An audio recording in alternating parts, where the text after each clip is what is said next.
Hello, everybody. It's just us. We are about to have episode 22. This is so fun. And we have some very exciting, wonderful guests who we love. And quickly, I'm Sandra Baskin. I'm hosting today. Co host is Daryl Anisfeld and Sandy Gulliver. And here's our guests Shannon Brown and Suzette Brown. They are actors and producers. And I believe they are in LA, right? Are you in LA today? Right now we're in the Midwest.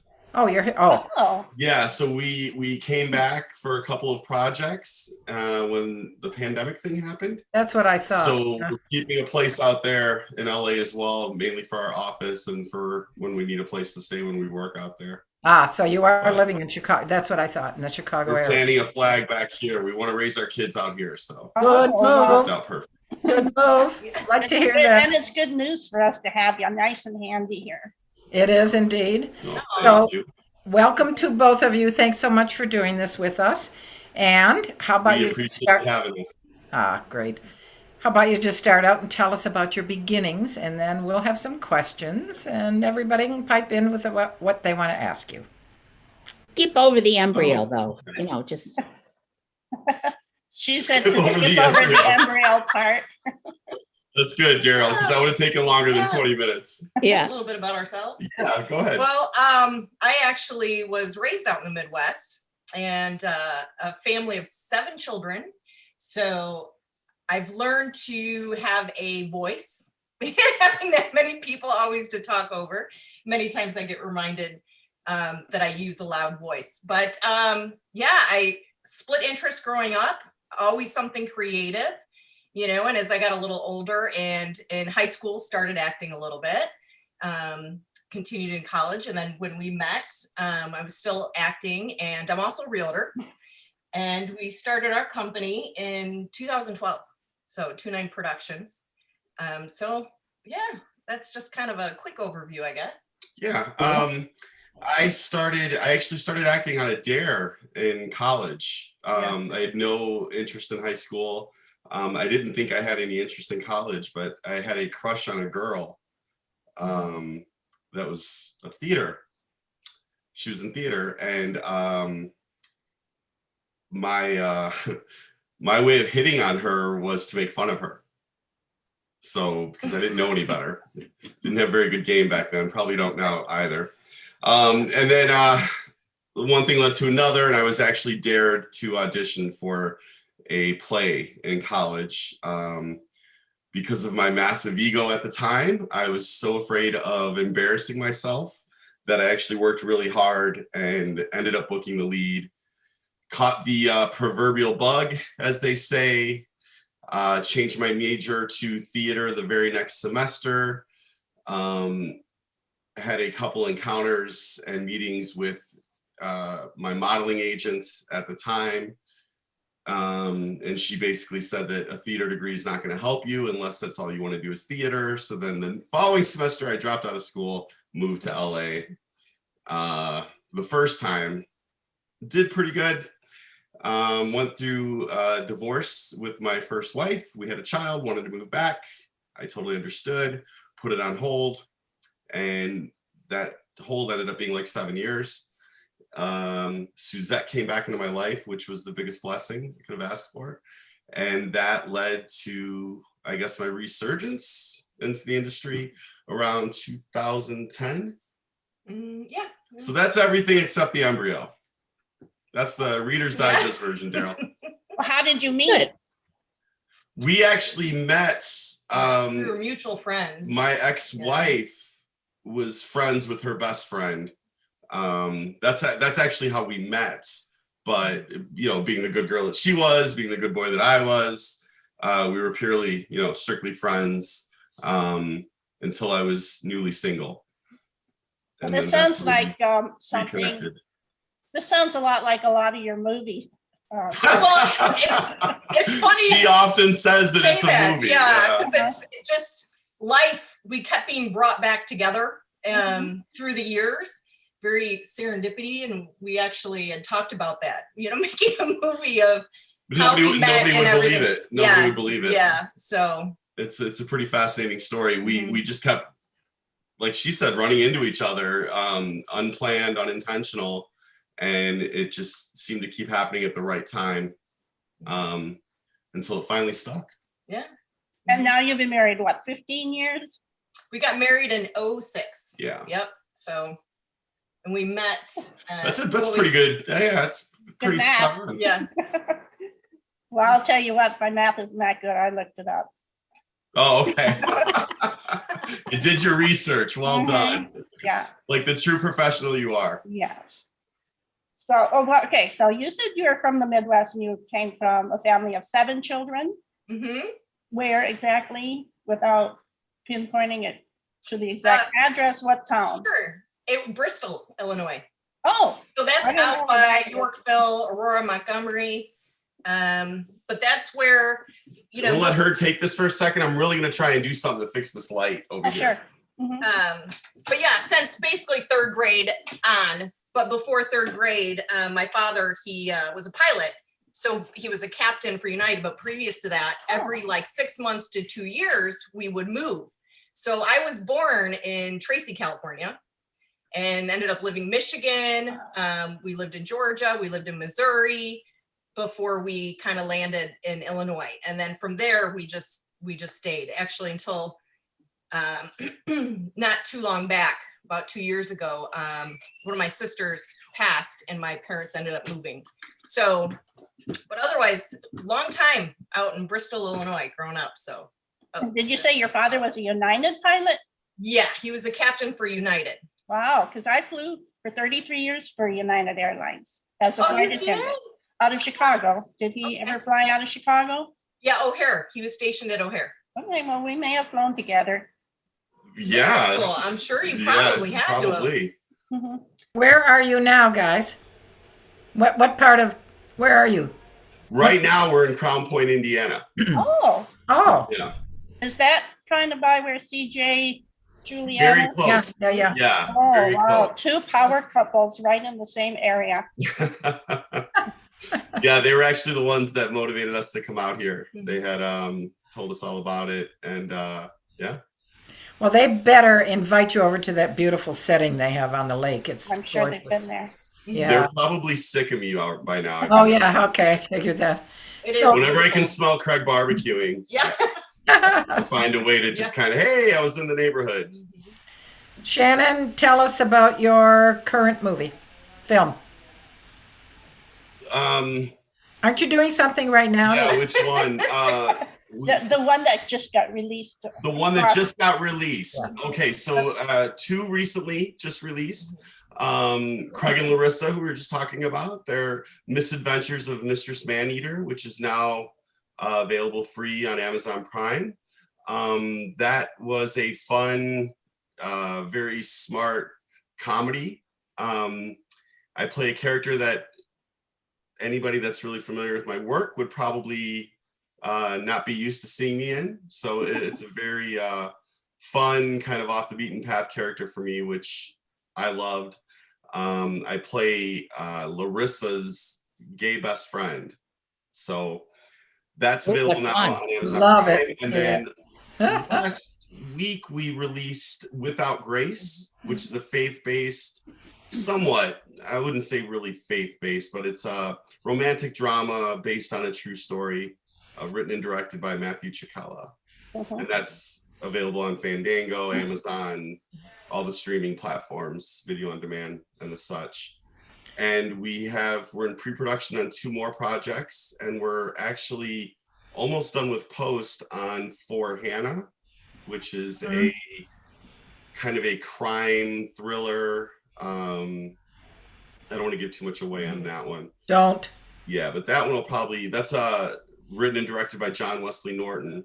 Who, Mhm. you know, Oh. that's Oh, he pretty wrote good it. then. hands up. Ah, yeah. Also starring Carlo Abruzzo and Rick Morgan. So that one we're very excited about as well. Well, gee, you're hardly busy at all. Very fortunate. I'm very fortunate. I don't take it for granted. No kidding. Yeah, things are starting to pick up, but sounds like you've been picked up for a while. Yeah, the pandemic was really difficult on everything. That's actually what prompted our move when it did. I was in close contact with my agent um, pretty much every week from last March. And every time I spoke with her, she would just tell me that it's not going to open up anytime soon out there in LA. And then when it does, we have no idea what the new normal would be. And then it seemed like every week it would get more and more daunting, more and more bleak. And we've always just, we were only out there for one reason. We've always discussed that we want to raise our kids back here in the Midwest, be around the Midwest values, the people. So it just seemed like the perfect opportunity to just come out here. My agent's been great. She knows I still have a place out there. So when things do, which they're starting to pick up again, I'll be able to go back out there for work. So Your kids are going to love you for this decision.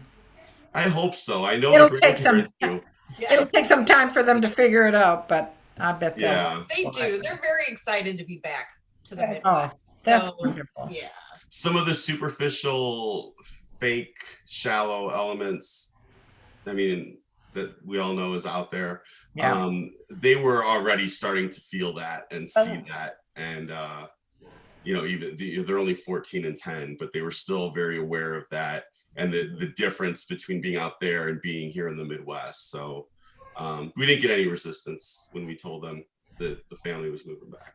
Oh, that's great. That's interesting. Kids are more aware, I believe, than we almost ever give them credit for. And so that's good to hear they already were catching on. And it made your move easier too, didn't it? Yeah. Yeah. So you filmed Without Grace in the Rockford area? Yes. And then what Entire about film. For Hannah? Was that also, or was? No, For Hannah was filmed. Oh my gosh. That I was feel bad saying this, but a lot of these projects in my head are blending together. Elizabeth, Illinois. Yes, thank you. Yes, so not Rockford, not Chicago, but very far northwest, right? North. Yeah, not too much north. Really west. What town? Yeah, Elizabeth? Illinois. Elizabeth. Mm-hmm. Oh, And then it's right by Rock also City? Galena, Illinois. Or Galena. Oh, that's Galena. far, There was yeah. a couple locations in Galena, but primarily it was Elizabeth, Illinois. Yes. And it's beautiful out there. Mhm. Yeah, there was for that project, we're actually producers on that one as well. And we really wanted that ice harvest kind of Fargo feel to it. sure. You guys know how it is in the Midwest, trying Yeah. to plan for snow, trying to plan, it's that real fine line of getting snow, but not the wind and the torrential, like all the other elements that usually come with it. And then of course that snowy hamlet, that beautiful small town backdrop, which Elizabeth was perfect for, and Galena. Yeah, and they were that was very welcoming and very, same as in Rockford though, for Without Grace. They were very absolutely. welcoming, very gracious to have us there. Both of them were very positive experiences. Yeah. Well, that's key. When we go and check out a town and we talk to people, we're just up front. We're up front. We let them know what we're trying to achieve. And we're always open to having the community be a part of it for those that want to. And they usually do. Yeah, we usually have open arms for us when we go into a community and people rally together, very excited about the process and being a part of the movie. But they a lot of times have assisted in key things too. Because you never know, when you go into production, you have everything planned, which me being a line producer and producer, you'd be as organized as you can. But on the day, things are always going to happen, not the way that was planned. So it really helps having a community that's supportive so that we can troubleshoot on the day. That's good to hear that you've been welcomed so much. That's encouraging. Sandy just held up her phone, which means we're at 15 minutes. So we don't have to end, but we have to sort of kind of start winding down. Anybody have any other questions at the moment? I Tell me a do. little bit about Two9 Productions. How did you come up with that name? Is it just the two of you? Yes, originally it was just the two of us. We've added quite a few members to our team since the inception, but 2 is her lucky number. It's her. It's a very important number to her, and 9 has always been my lucky number. So that was a natural, 2-9 Productions. Sure. Just me and you. And then we spelled out the TWO because there's 2 of us, and then 9 is it's just a cool number. But cool name. The reason we created that was mainly Suzette already touched on that. The way that we've always attacked this business is we're always just very honest and upfront. This is what we're doing. We're very self-aware, which I think is very key in this industry, whether you're a producer or an actor. We don't try to pretend like we're more than we are, something we're not.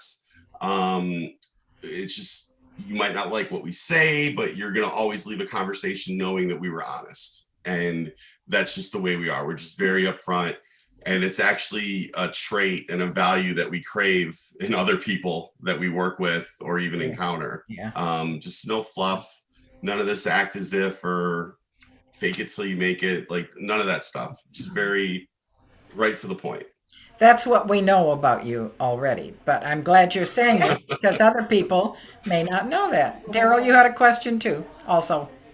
We had been discussing, since most of the films that you do are independent films, how do you find them? How do you get cast in them?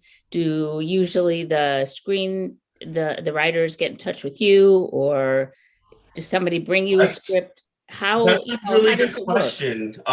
They're separate for really all of them, honestly. There's been times we're not writers. We don't write our own material. We've developed 3 stories. I wrote and directed 2 shorts. I directed a feature that we just brought on. We were brought on post. And then we developed a story that Julian Grant ended up writing and directing. Mm-hmm. So there's most of the time what happens, honestly, is a director or a writer or a producer reaches out to me to offer me a role in their film.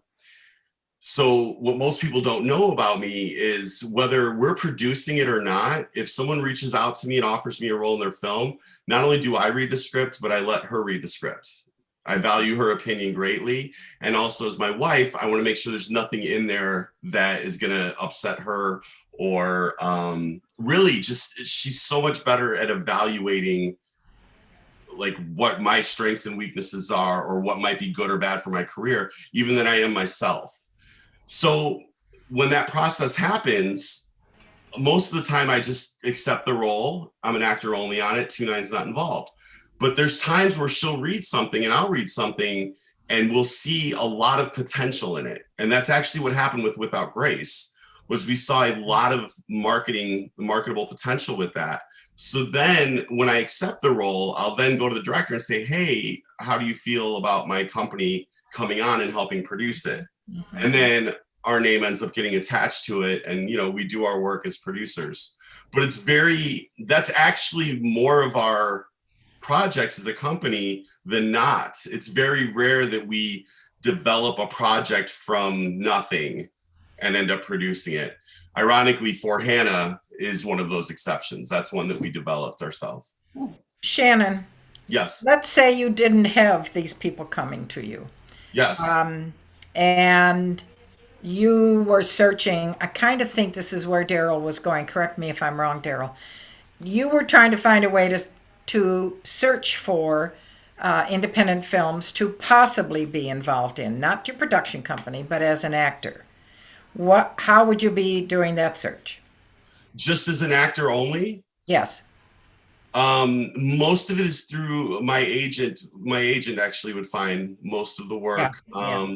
And then a lot of times in the indie world, you know, now that we have the social media, which when I started didn't exist, it's kind of a new thing now where I have producers or directors reaching out to me on Facebook. Yeah. Asking if they can send me a script. And if I know them or I know of them through a mutual friend, I'll accept the script myself. If I don't, a lot of times I'll just say, I appreciate the interest, but if you can just reach out through my agent and then do that.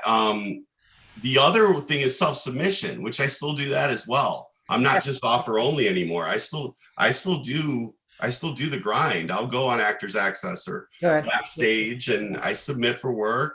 I still audition sometimes, which is I'm happy to do it. Like I'm not too good for that. But most of it right now, if I'm being honest, is a lot of people just sending me projects and I accept or I decline them. And then move from there. Well, and if you it's something that we really like not just the character of the story, but we see a business side of it that looks very promising. Oh, sure. Then we'll come on, or we'll ask to come on and be part of the production as well with our company. Well, I can see the difference there is that you two are known and people come to you. Yeah, well, through all your hard work and through the years. And that's terrific. It's all relative, right, Sandy? Well, and so we know to keep plugging along with Actors Access and backstage and so forth. Absolutely. And now, again, with social media, there's a lot of, especially in the non-union world, you see a lot of really interesting projects. For sure. Where they're posting breakdowns and they're posting casting calls right on Facebook. Yeah. And that's I think a big part of it too.